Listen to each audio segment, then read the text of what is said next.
Okay, to be continued. We're going to keep on going with this night owl idea in Illustrator. So what I'm going to do is I was thinking about trying to do an owl. Um, so bear with me as I attempt this. I'm going to go to my star tool or my uh, polygon tool, and I'm going to pull and drag out, but I'm going to make it a triangle. And I'm going to kind of shift it so it's kind of perpendicular. And it's already got a black fill, and it seems to have a white stroke on it. And I'm going to think that that's okay. I might play with it later.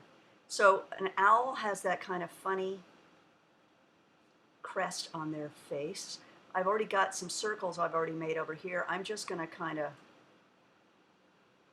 bring one over and bring another one over here. And so actually with these guys, I might just put a stroke on them for now, just so I can see where they are.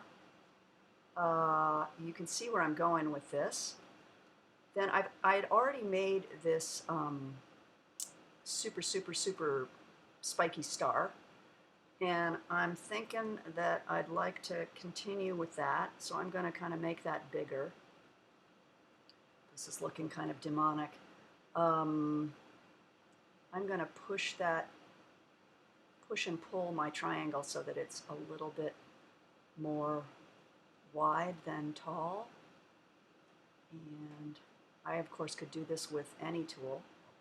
I'm going to move this up a little bit and change this so that the eyes are kind of, actually I'm going to turn this away. I'm going to click on this one, hold the Option and the Shift key and pull it right over so it makes a duplicate in exactly the right place. I've got this little circle that's just a circle with a black, 3-point black stroke on it. I might just put it there. Is that looking like a bird? Kind of, maybe. And I'm going to Shift Option and pull it over to the exact same spot on that one. And maybe I will fiddle around with this a little bit. It's kind of cool, huh? I don't know. This isn't too bad. And oh, I might even change this. I might change this so that it is wider.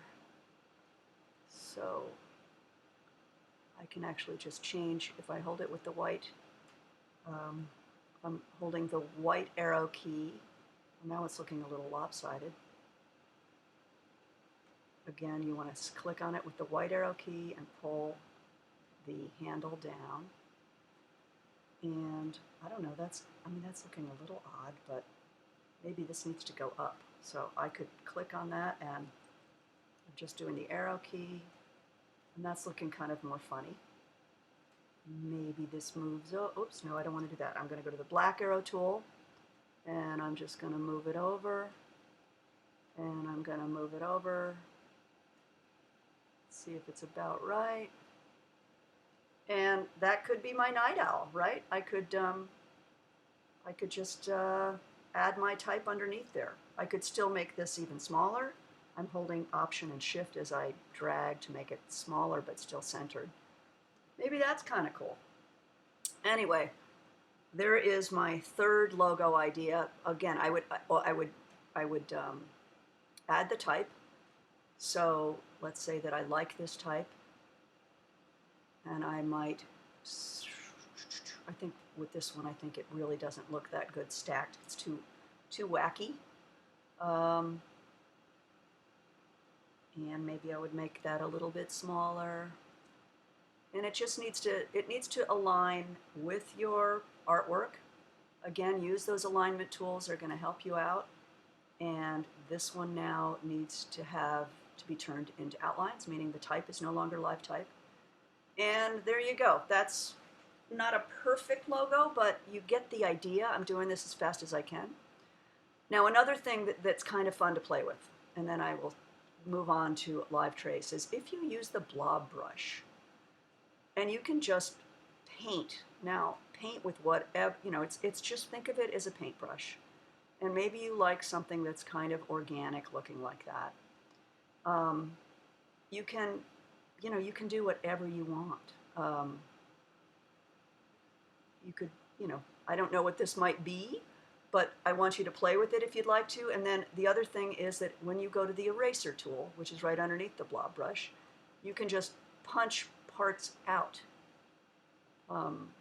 So, you know, I don't know what that might be for you. That's a little crazy, but, you know, just an idea. Those are things. And again, you would just take the type of whatever your event is, and that would become your logo. Now, that one doesn't make any sense, but you get the idea. Okay, let's move on to image trace. So if you want to use a photograph and turn it into a vector, you're going to look for a photograph in Google or wherever. The resolution needs to be nice and clean and crisp and be pretty simple, but it does not need to be super high res. So I am going to, I've already grabbed some images. I'm going to go to Command-Shift-P to place those images. I put them in a folder so that I'm organized. And I'm going to go to Concert Violin. I'm going to place it. It doesn't really matter how big you do it. I do it just so I can see it. I'm going to go up to my image trace panel. If you can't find it, it is Window Image Trace. It's very simple. Now, when you click on your image, you are going to then go to the image trace, and nothing happens until you click on Preview. So you click on Preview at the bottom, whoops, and it immediately starts to do things. And the only annoying part is sometimes it's taking forever to do things and you're not really ready. But what you want to then do is you want to play with the threshold. And the threshold, more means more black, less white. And it's translating that photograph. So it might be you want something really simple like that. I kind of think some of this is kind of fun, where half of the violin, if I can find it again, kind of like that is kind of more interesting, a little bit less obvious. It's showing those clef signs or whatever they're called on a violin. Now this is one adjustment. When you open the image trace panel, advanced is closed up. You just click the little triangle and you can play with the paths to make it more detailed or less detailed. These things, I'm not really good at describing it, except that you just want to play with them until you look and see what you like. So for instance, I don't think I want corners. I'm trying to see if I can get rid of that little junky part.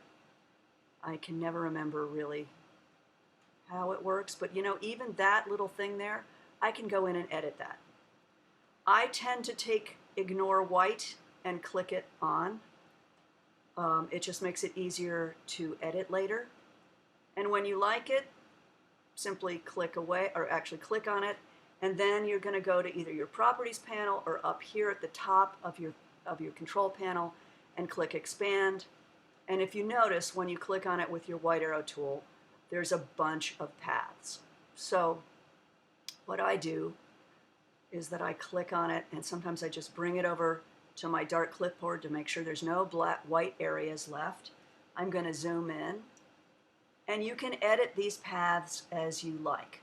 So if you click on the areas with the white arrow tool, you could go in and you could actually finesse your paths as much as you want. I'm not liking that at all, and I'm going to just delete it because I want to simplify it. If I wanted to do more, I could, for instance, I could go in here and I could go in with the smooth tool, which is, you get there by going to N, I believe, and it's underneath the pencil. And while it's selected, so you want to select it, then go to the smooth tool, and it will, as you run over it, as you draw over those lines, it's going to take away some of those points and anchors to just kind of make it a simpler shape. So you can do that as you like. And of course, if you wanted to, if you remember from your pen tool, you can go to the pen tool. You can take away points by hitting the minus key. You know, you could make it as simple as you'd like. I'm not going to mess with it much because I kind of like it. Ooh, if I wanted to do one thing here, see how these are connected? I'm going to click on that, and then I'm going to go to my eraser tool, And remember, a lot of these tools are, think of them as brushes, so you want to go down in size by hitting the parentheses or bracket tools. And I'm simply going to, oops, no, I didn't like the way I did that. I'm going to actually go smaller because that shape is a circular one. And then I'm just going to go in like this. And that makes me happier. And there we go. I can now, that's the beginning of my logo. I'm going to group those, Command G or Control G. And then I could add my type, Fiddlerama, you know, if it's a two D's. Fiddler font, no, whatever, it doesn't matter. It does. I want you to have events that make sense, but it could be that kind of thing. Maybe we would change the font to something completely different. Let's say this is a fiddle contest, and we think it's kind of old-fashioned. Fiddlerama, that might work. Again, you want to use your alignment tools to make sure everything's centered. This is still a little bit big, I think, in terms of a relationship, so I'm going to hold the Option and Shift key as I drag in to make it a little bit smaller. That's, now did I just you know, sometimes you tend to unalign things, but there you go. I'm going to keep that, and I'm going to make this one outlines. I'm taking that type and creating outlines. I'm going to put these together by Control G, and that is how you could make a pretty good quick logo from image trace. Let's do one more. I'm going to say Command Shift P to place my image. I'm going to try this street hanger. I think this one is a bunch of clothes on a hanger. Kind of not a very good photograph, but sometimes it's just good to play and to just see what happens. So I have placed it. I'm just going to click on Preview and see what happens to these three. And these two on the side I think look pretty bad, but I'm kind of fond of that little one. So what I could do is I'm going to expand it. Well, we could play with it a little bit more. Let's see. If we added the threshold, it's going to get darker. And I don't like that. I actually want to see some of that plaid showing through. I'm imagining this might be like a pop-up store or something to do with fashion. Again, it's important to play with all of these settings and options. And I'm going to make it go back up to kind of where it was. It's sometimes good to really pay attention to what the numbers are. So that, I'm just looking at this one. I kind of like that. I'm going to click Ignore White.